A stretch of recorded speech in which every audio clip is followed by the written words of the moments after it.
Ah, the good guy and the bad guy. Everybody thinks they're the good guy, and the other person is the bad guy, right? Well, truth of the matter is, everybody's the good guy and everybody's the bad guy all at the same time. It's all a matter of perspective. For instance, almost any conflict that you take a look at, each person will feel like they're the one who's right and the other person is wrong. This person's the good guy, there's the bad guy. And then this one's thinking they're the good guy and you're the bad guy. So who's right and wrong? Who's the good guy and who's the bad guy? Who decides who's the good guy and the bad guy? So realize that it's all just a matter of perspective as to who's the good guy and the bad guy. For instance, the ones who launched the Crusades back in the old days, trying to eradicate the earth of all people who were non-believers in their particular religion, they thought they were the good guy. They thought they were doing the right thing. They were purging the earth of all the ones who weren't believing right, all the humanity that shouldn't be here. They wanted to weed out the flawed humans. They thought they were doing the right thing in the name of religion. It was pretty serious business. And yet, the people who were being attacked thought that they were the good guy, and that the bad guys were those who were launching the Crusades. Both felt that they were in the right. Neither saw themselves as the bad guy. You usually don't see yourself as the bad guy. And if you do, oftentimes you'll work on trying to change that when you know you're wrong.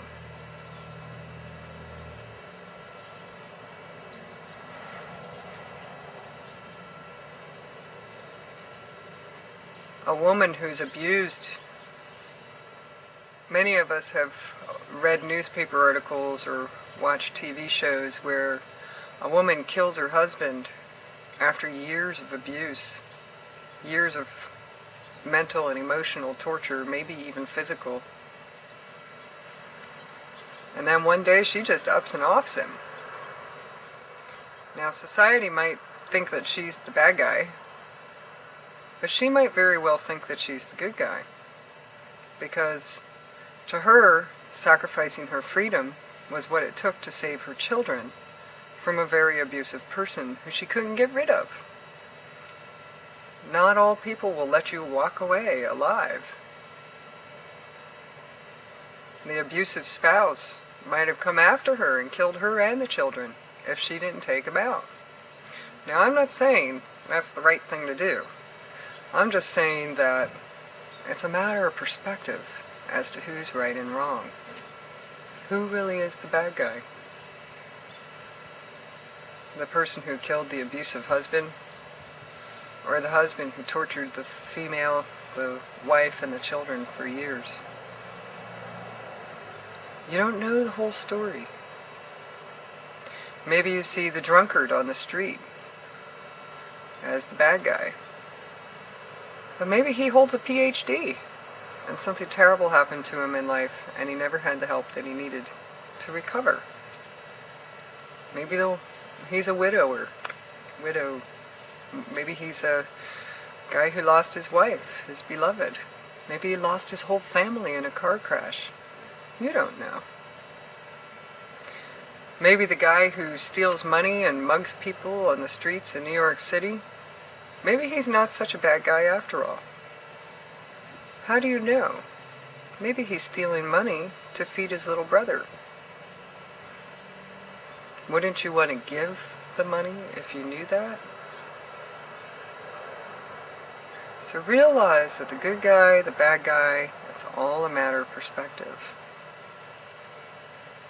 It's in the eye of the beholder. And usually the person perspective who it's coming from feels that they're the good guy and they have no other choice.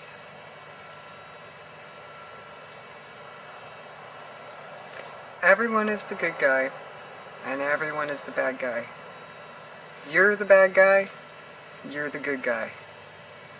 I'm the bad guy, I'm the good guy. It just depends on what part of the story you're looking at it from as to which one you are.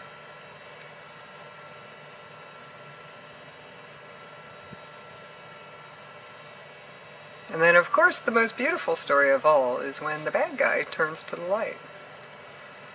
When the bad guy realizes that he or she is wrong and changes their ways. That's the best story of all.